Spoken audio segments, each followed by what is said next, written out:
What's up everybody, it's a new week and we're about to dive into another pool of entertainment. This week we have tons and tons of things that happen and so many things that we're going to be talking about. In your diary, I wanna be inside your diary.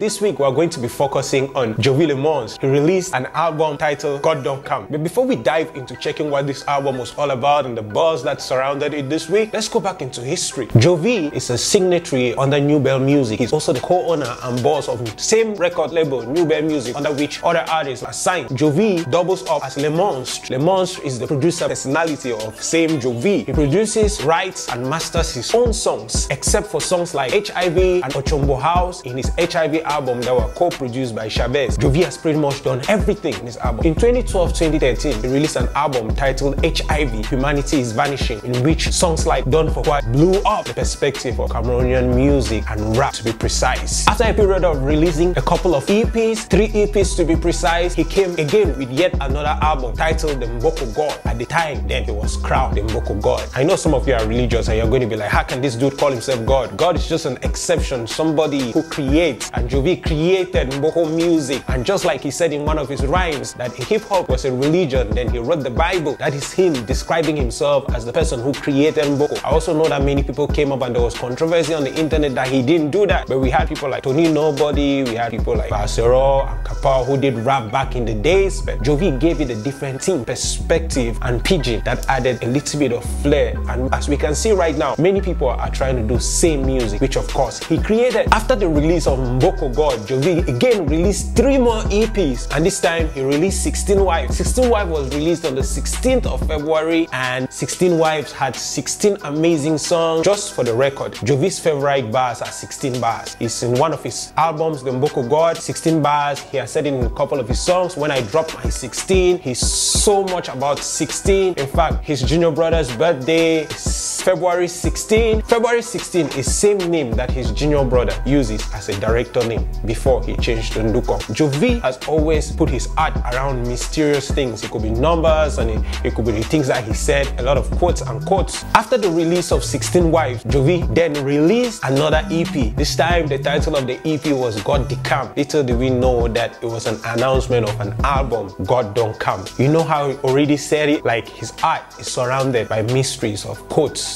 and quotes. And this was another one. When he put out his EP, God Don't Come, there were so many downloads and he made money off Bandcamp, and lots of downloads were recorded, even though there was controversy in the entertainment industry of people asking him to prove the numbers that were downloaded, which he did. And again, just like 16 Wives, God Don't Come was released on the 16th of February. No doubt many fans are now screaming and saying that 16th of February should be called the Jovi Day.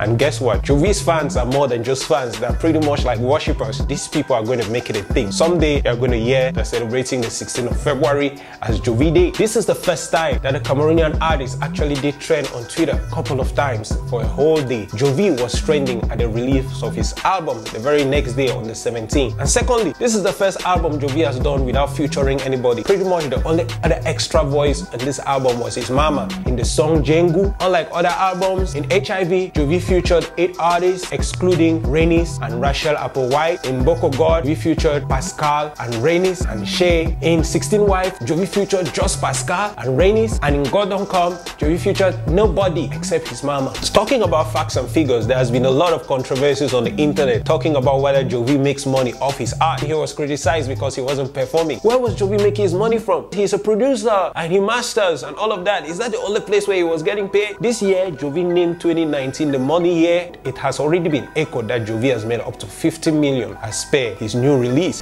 When the album dropped, several other artists were tweeting about it. Mr. Leo was tweeting about it, and of course Pascal was talking about the same song too. You remember in our last episode when we said that Pascal's separation from Jovi might have not been amicable? He came tweeting that this album was a blueprint. I mean, this is loyalty, so much loyalty. He still respects Jovi so much. I know how his fans are always going about it. Some even said that even his rivals like Stanley Enow were busy listening to the album. I don't know. Don't you think it's true? Who could resist released such an album that everybody was talking about and buying. Some people bought this album like 7 times over because they didn't feel like it was alright for the album to be so cheap. Social media has been going crazy and expecting this guy to also show proof of the fact that he made up to 50 million in the sales of his God Don't Come album, and that has not gone out yet, and I don't see any reason why he should put it out. Some people need to shut up. Yeah, I really want to see that. I'm sure showing a 50 million check or proof can be a very good encouragement for those young artists. So my take on God Don't Come album, I think that the connection between the instrumentals, the metaphoric patterns, the quotes and the quotes and the word and the mastery of the song is just insane. It's something that you should check for. Like I said before, Jovi never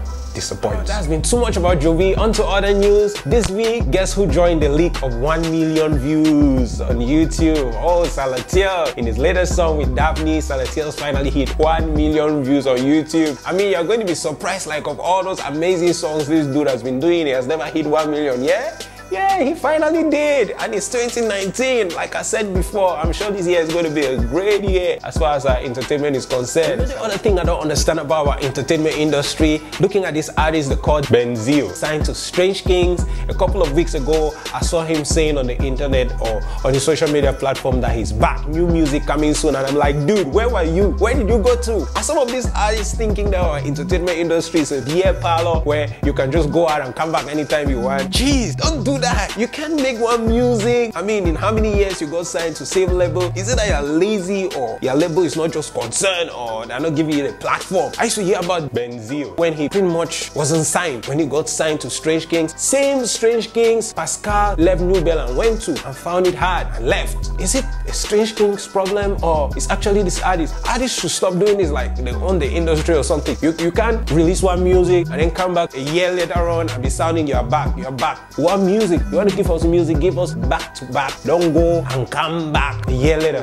Askia and the rival Tilla have finally reconciled. Yeah, they posted a picture of themselves giving each other a peck on the internet. I'm like, whoa, okay, is this how 2019 is going to look like? Is somebody waiting for Stanley Enow and Jovi to do same? I mean, I'm waiting for Stanley Enow to also give Jovi a peck. Yeah, like, bro, we have finally done it. Let's just put this thing behind us. No, I don't see that happening. That was a joke. It's not happening anytime soon. I know. These guys' egos are like up here. I mean, and we hope that's someday they're going to reconcile because this is not helping anybody. So Numerica went on the internet last week and was asking his fans that which song can he actually release this time? What are people waiting to hear? What kind of song are people waiting to hear? And he backfired. I mean, people were like, oh, so you're asking us because you have seen 11 February coming up. You're just an artist who is always waiting for events before you release songs. Like, that's crazy. I was like, come on, Cameroonians, just give this guy a break. Don't you see how nicely he dresses? At least, don't take it on him. He's always dressing nice, so whatever he says, just go with it. No, they didn't have a chill. They were hammering on this guy, telling him that he doesn't release songs except their events. And there was an artist who was having this same issue some years back, Tizzy Pancha.